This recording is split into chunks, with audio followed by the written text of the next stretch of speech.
Hey there, thanks for stopping by. Today we'll be looking at Charles Spurgeon, one of the most remarkable figures in Christianity's history. He's probably one of the most famous preachers, nicknamed the Prince of Preachers. This is his autobiography in the 2-volume set, The Early Years and the Full Harvest. Charles Haddon Spurgeon, often referred to as the Prince of Preachers, left a huge mark on the Christian faith. These autobiographies give us an intimate look into his life, ministry, and the era he lived in. Let's start with the early years. In the early years, we follow young Spurgeon from his humble beginnings to his rise as a powerful and influential preacher, a man of God. We get to witness his spiritual awakening in the early days of his ministry.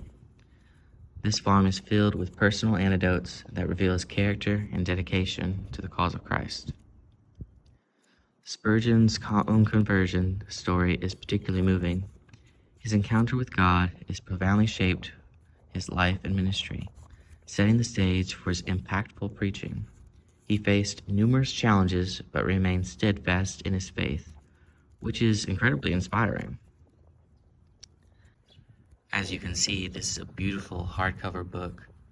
It's hard to go wrong. This is one of the best versions in print that you can get, with the beautiful pictures, beautiful hardback and dust cover.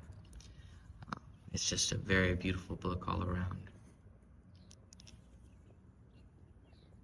Now, on to the second volume, The Full Harvest. This book takes us through Spurgeon's later years, a period marked by significant achievements and influence. Here we see the fruit of his labor in the Metropolitan Tabernacle, his prolific writings, and his extensive charitable work. Spurgeon's leadership at the Metropolitan Tabernacle was extraordinary. He grew the congregation into one of the largest in London. His sermons and writings continue to inspire millions, and his commitment to social causes like orphanages and schools showcased his compassionate heart. These biographies are not just historical accounts. They're packed with spiritual wisdom and practical advice. Spurgeon's reflections on his life provide deep theological insights that are still relevant today. Some of the key features of this book is it's an authentic voice, because Spurgeon wrote many of these passages. All of these passages, really, but they were compiled by his wife and relatives and friends after his death.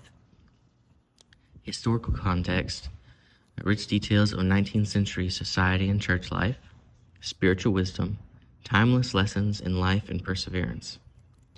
Great preachers and Christian leaders have long praised these autobiographies.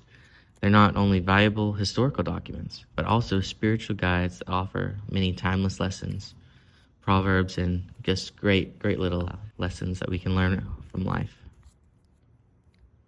These books come highly recommended, and they're great, really great books.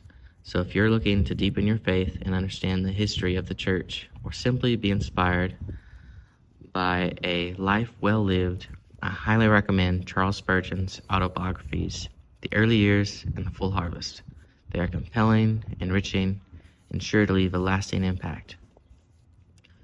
One little tidbit about Charles Spurgeon that most people don't realize: he was very, very wealthy in his later years. He gave most of his money away, but if you include all of the money he got from the church, his writings and preaching, and then when he was away and people gave him love offerings, if you include every source of income he had, it didn't total this in their money, but in today's money it would be over $6 million. He was a very, very wealthy individual, but he gave most of his money away. In fact, his wife had to sell the house after his death because she could not afford to keep the house maintenance up. I mean, you didn't know that Charles Spurgeon was very rich, but he gave most of it away before he died. But really cool. So thanks for watching. I hope you enjoyed this review. Please give it a thumbs up, subscribe for more book reviews, hit that bell icon, stay updated. And if you've read Charles Spurgeon's autobiographies, please let us know in the comments section. Share your thoughts, and till next time, happy reading. See you next time.